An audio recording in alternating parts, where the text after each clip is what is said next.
Merci beaucoup pour l'invitation, professeur Stoikica, et merci beaucoup pour cette très aimable introduction.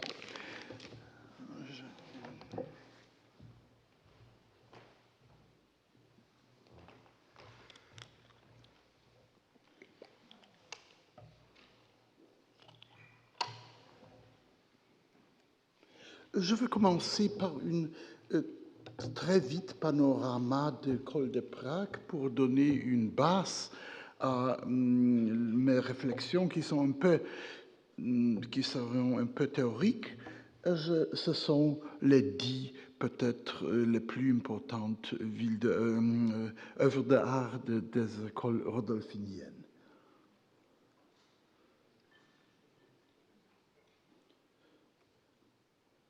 C'est pour la dure Renaissance qui a été une partie de l'école de Prague. C'est un chef d'œuvre de Spranger. C'est aussi un chef d'œuvre pour l'art érotique de l'école de Prague. Bartholin aussi Spranger et son rival et ami Hans von Aachen. C'est pour un courant un peu plus néerlandais. C'est pour la fin de l'école de Prague avec une implosion de baroque. C'est l'artiste calviniste suisse Heinz. Et c'est pour le paysage du type néerlandais qui a été fait en Prague. Oui. On peut indiquer avec une précision peut-être un peu exagérée la date exacte de naissance du concept de l'école de Prague. C'était la fameuse conférence rudolfinienne à Prague en octobre 1969. L'art en Bohème, aux périodes de Rodolphe II, n'était jusqu'à ce moment-là au centre des investigations scientifiques des historiens d'art tchécoslovaques. Ils ont préféré plutôt des styles liés au concept d'un art strictement national, comme le splendide XIVe siècle avec son projet gothique, suivi des châteaux bohémiens de la Renaissance, l'exubérant baroque et last but not least, l'imposant éblouissement de la peinture historique ou patriotique au XIXe siècle. L'art au cours de Rodolphe II appartenait au courant du maniérisme international. Elle a fait son apparition surtout à Prague et en conséquence, elle a laissé très peu de traces dans le milieu provincial de Bohême. Rodolphe II, comme empereur chef de politique habsburgienne, a été très éloigné des aspirations des inhabitants de Bohême. Et l'empereur lui-même a mené une politique indécisive, pleine de procrastination et en conflit avec toutes les forces majeures de son temps. En résultat, Rodolphe et ses aspirations artistiques ont tombé pour plus de 3 siècles après son mort dans un oubli presque total. Prague, dans l'automne de 1969, était une ville paralysée et choquée par les événements politiques.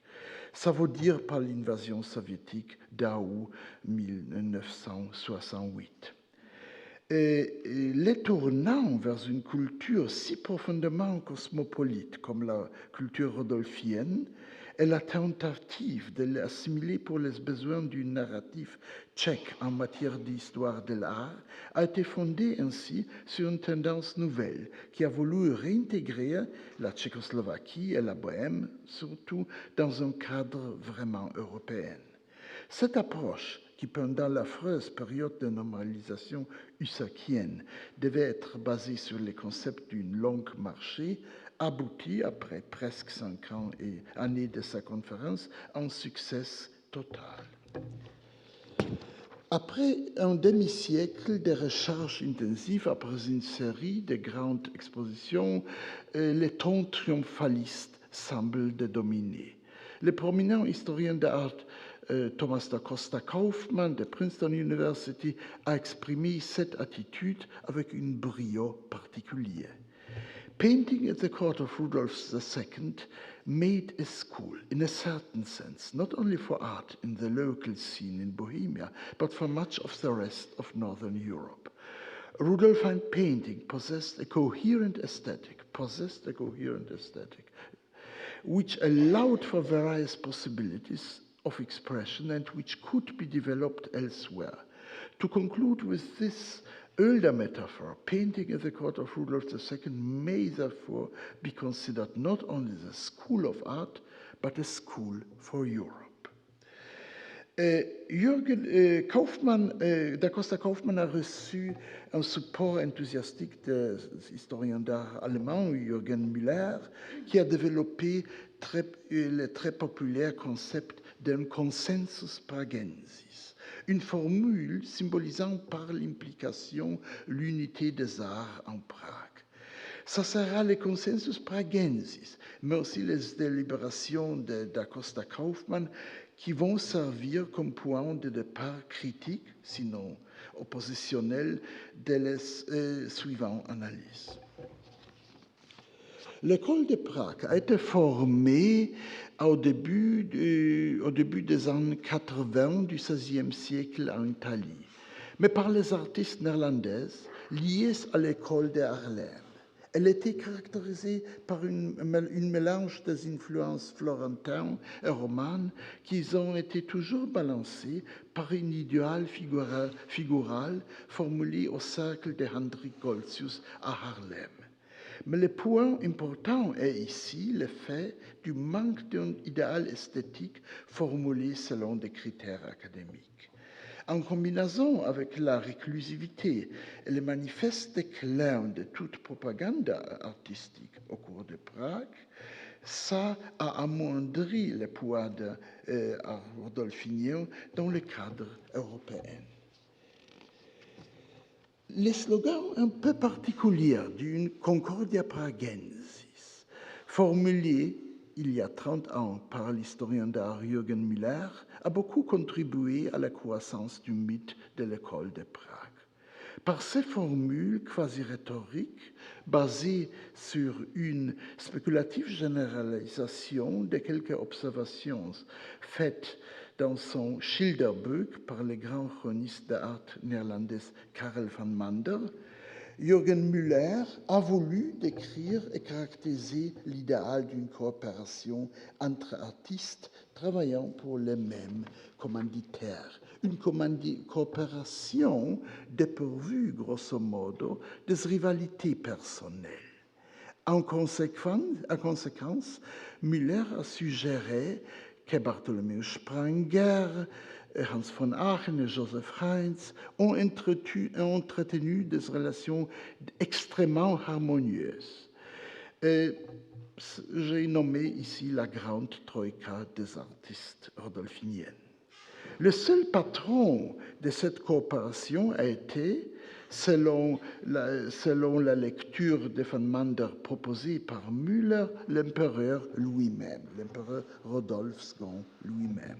Mais en analysant dans une façon plus précise le texte de Van Mander, on peut observer très rapidement que la formule de Müller est en réalité une simplification un peu banaliste d'une réalité beaucoup plus complexe.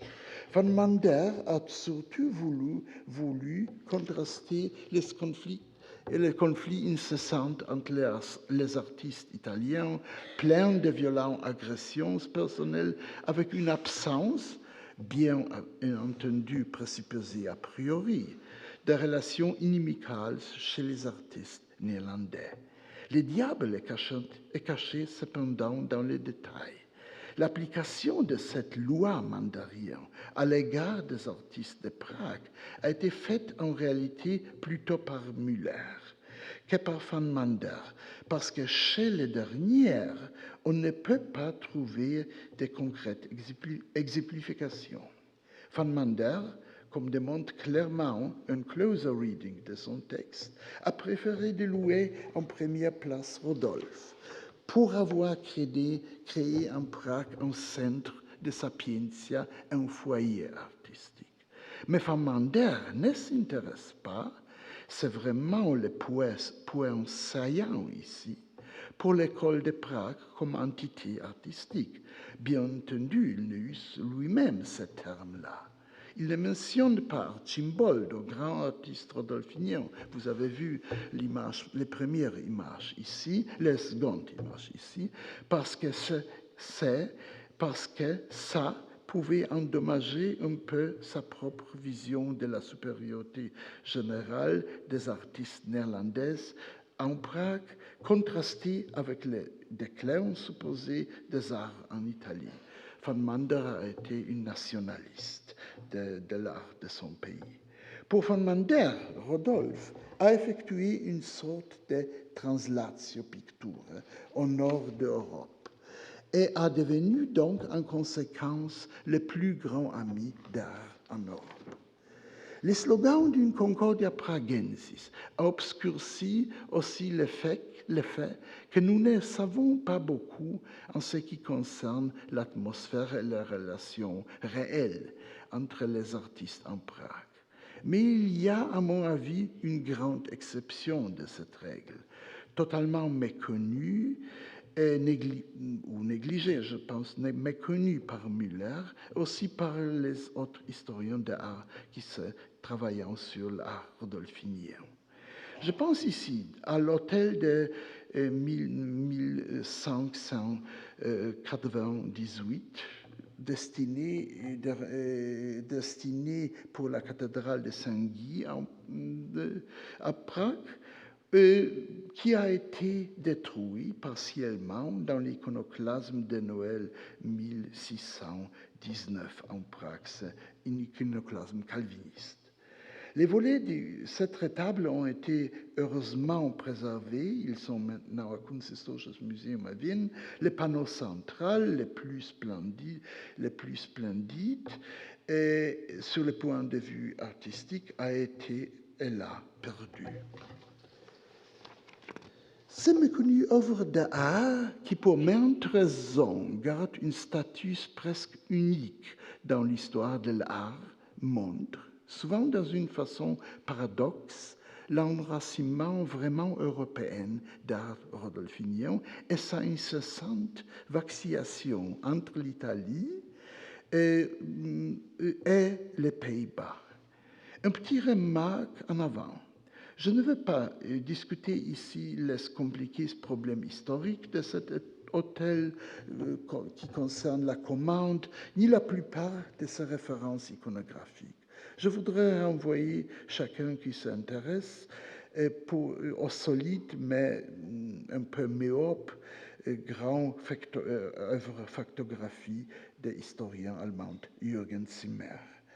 Pour raccourcir ici un long argument, long et compliqué argument, l'hôtel a été, la rétable a été le projet favori de l'empereur Rodolphe en tant que commanditeur et comme personnage qui a décidé personnellement toute l'iconographie, mais comme je pense aussi tous les aspects formels des œuvres. Le plus important est le fait que Rodolphe a pris une décision vraiment unique dans l'art du Renaissance et du Baroque en assignant l'exécution de cette rétable à quelques de ses artistes préférés en Prague. Spranger, Van Aachen, Heinz et last but not least, le peintre néerlandais des architectures, des utopies architecturales, Hans Vredeman de Vries. Cette décision a produit une situation vraiment stupéfiante dans le contexte politico-confessionnel d'époque. L'hôtel destiné sans doute pour une majeure église catholique comme la cathédrale à Prague était exécuté par l'artiste réformé suisse Joseph Heinz de Bâle, le luthéraniens Bartholomew Spranger, le calviniste néerlandais Vredeman de Vries et last but not least, par un seul artiste vraiment catholique dans cette groupuscule, c'est-à-dire Hans von Aachen. Une situation, répétons ça avec une certaine insistance, absolument unique. Sans doute, une analyse plus précise est nécessaire. On voit presque immédiatement que sur le plan stylistique, un étonnant ajustement stylistique a pris place. On peut voir ici les deux volets, à gauche Pranger, à droite Heinz, et ils ont assimilé leur style dans une très grande grade. Normalement, ils sont dissimilaires, mais ici, un ajustement stylistique a pris place. Et deux artistes un peu dissimilaires, Spranger, plus linéaire dans la tradition florentino-romane, et Heinz, qui a continué un peu la tradition coloriste vénitienne, ont essayé de présenter ici une vision commune. Certes, pas absolument homogène, mais en termes formels, vous avoisinez. Étonnant est la décision de nos deux artistes d'encadrer la composition de leur volet par des arbres dominants. Précisément dans la manière des paysages néerlandais, après la moitié du XVIe siècle. Pour un triptyque avec des volets étroites, ça a été absolument une procédure unique. Et peut-être dans les termes artistiques défavorables, je voudrais ça remarquer, mais qui, à mon avis, possède une valeur primaire symbolique ou référentielle comme incarnation formelle du néerlandisme dans cet rétable-là. Et la même observation peut être appliquée aux scènes architecturales.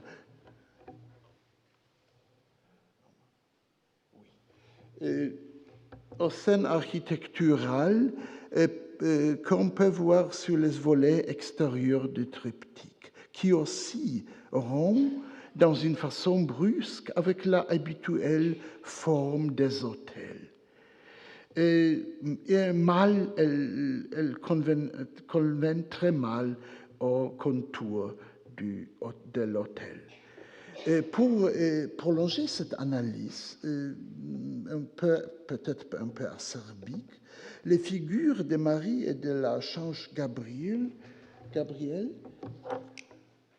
ici,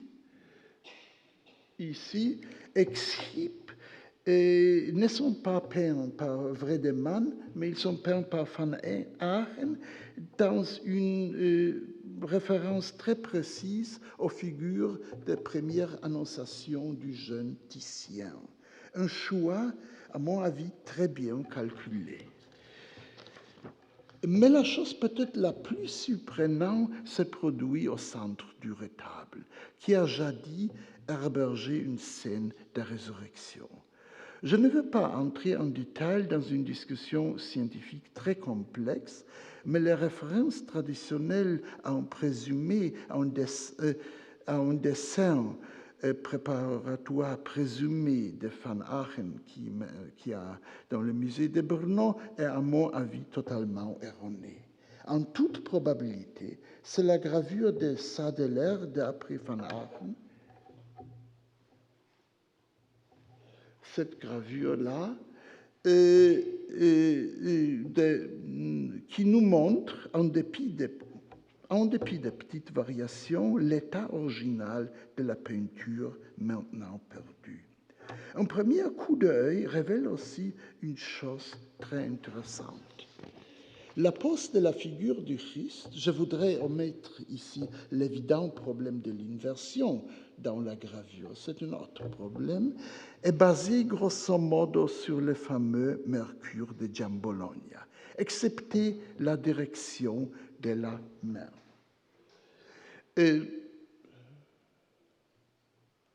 Oui, c'est la comparaison, c'est Giambologna.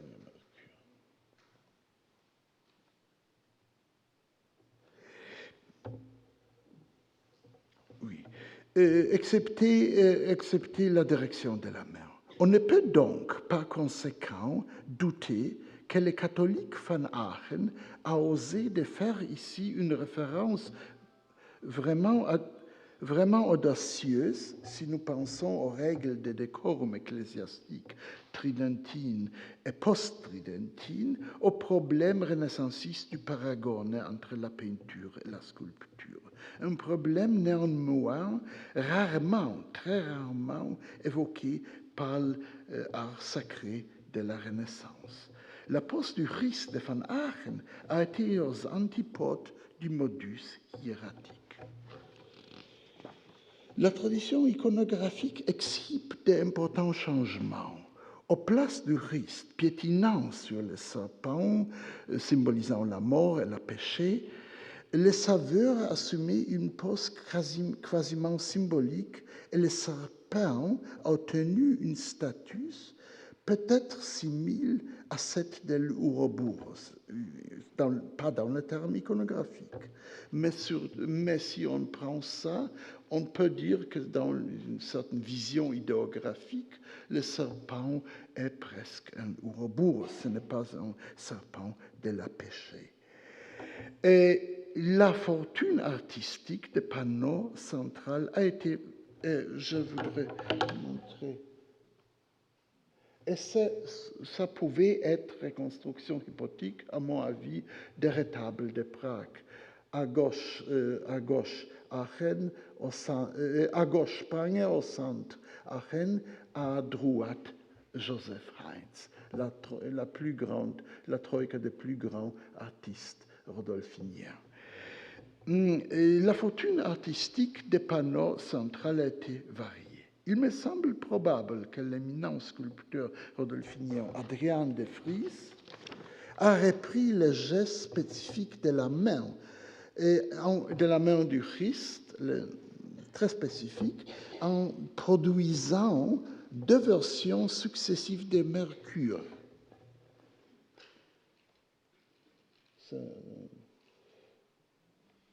Oui, c'est ça. Deux versions successives de Mercure. Sans doute, le vrai motif de cette petite emprunt est livré par son désir de s'éloigner un peu, avec l'aide de Van Aachen, du prédominant modèle de Giambologna. Une reprise, bien sûr, intéressante, mais dépourvue de conséquences artistiques. Mais retournons pour un moment au panneau central.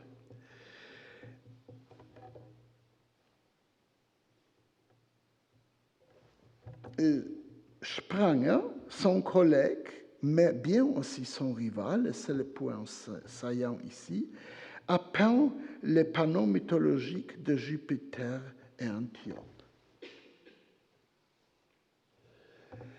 Et c'est la seule peinture de Spranger où on peut observer, bien sûr seulement dans la figure de la femme d'Antiope, un réflexe de Giambologna, le plus grand sculpteur maniériste Giambologna.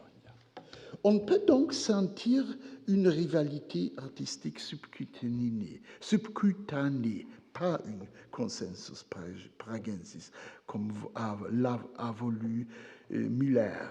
Spranger a limité son giambolognisme à une un peu oblique adaptation du motif. Van Aachen a pris la décision audacieuse de focaliser dans la figure du Christ toute la problématique contemporaine des paragones avec une référence lisible à Giambologna.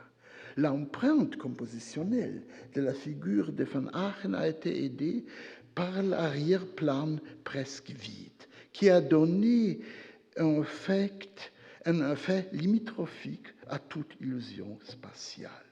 La position de Jésus au-dessus des serpents montre un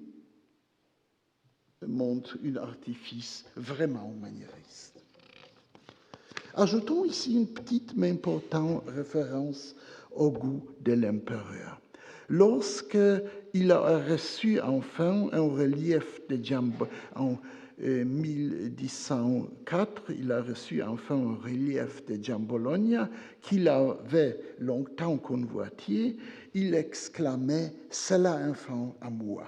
Rodolphe a immédiatement porté le relief de ses mains dans son appartement. où il l'installe. Le point vraiment important ici est le fait que Rodolphe parle ici non d'une statue de Giambologna, il a déjà possédé plusieurs, mais d'un relief. Un relief lié dans sa façon puis presque ontologique au problème du paragone entre la peinture et la sculpture.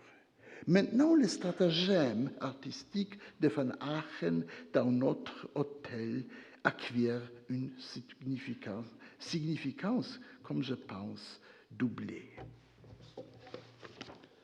Le cas de l'hôtel de Prague peut donc servir peut-être moins comme mesure, mais plutôt comme un utile indicateur de la problématique de l'enracinement européen de l'art rodolphinien.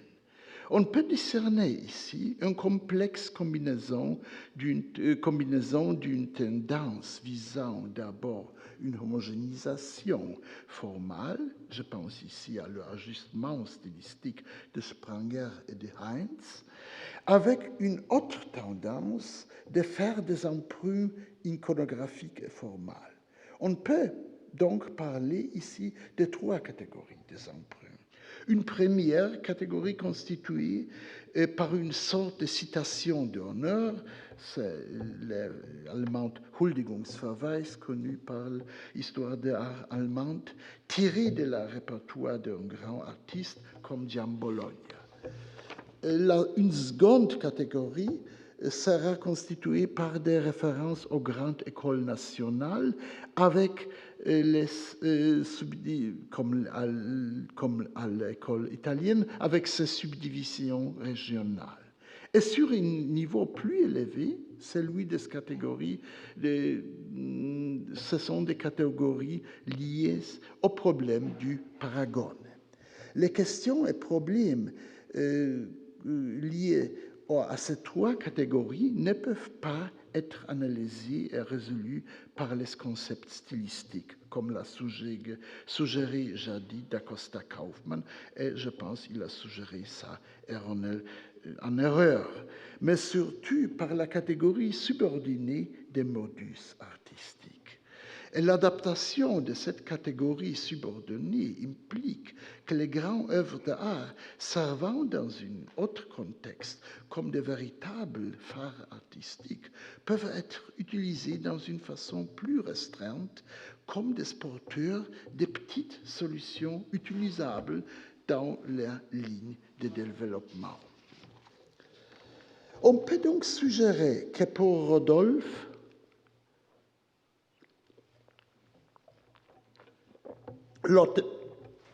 l'hôtel de Prague a constitué un objet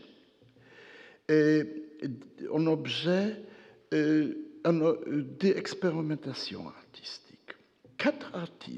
Les quatre artistes qui ont appartenu aux quatre différentes confessions chrétiennes, parce qu'il y a des grandes différences entre le plus libéral calvinisme des Pays-Bas, chez Friedemann, et le strict calvinisme des Bâle suisse de Heinz, ce sont les représentants d'une Europe chrétienne. Il a décidé de représenter dans une seule hôtel toute l'Europe chrétienne, excluant l'orthodoxie, mais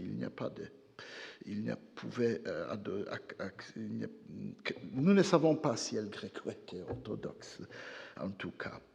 Et qui ont créé une œuvre complexe d'art où on peut discerner des influences de deux courants artistiques dans les Pays-Bas et de trois écoles italiennes, Rome, Florence et Venise. C'est absolument évident que Rodolphe a aspiré ainsi à une solution européenne et que cette idée a été vraiment fascinante comme une première réalisation, mais qu'elle était aussi grossièrement naïve. Mais les mécanismes envisagés par l'empereur et sa groupe des artistes montrent qu'on ne peut pas unifier par l'ordre du mufti des références à divers genres et catégories artistiques, parce que l'art est ailleurs. Merci.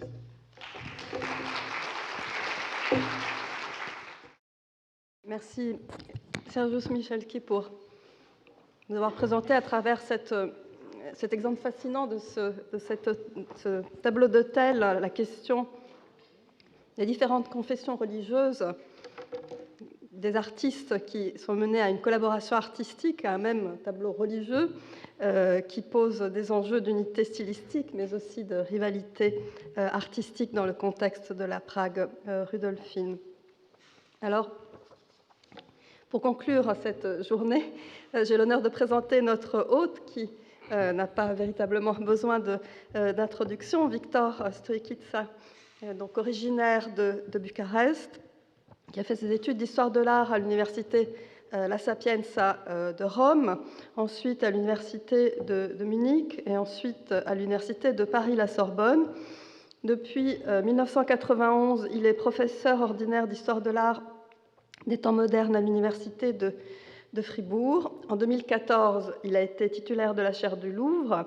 En 2015, titulaire de la chaire internationale Franchi auprès de plusieurs universités belges. Et en 2016, titulaire de la chaire Erwin Panofsky auprès du Zentralinstitut für Kunstgeschichte de Munich. Alors, il est l'auteur de plusieurs ouvrages d'histoire de l'art qui ont eu un impact remarquable et je dirais transformateur pour la discipline dans les dernières décennies. La liste est longue, j'en mentionnerai 4. Celui sur le cadre, l'instauration du tableau métapeinture à l'aube des temps modernes.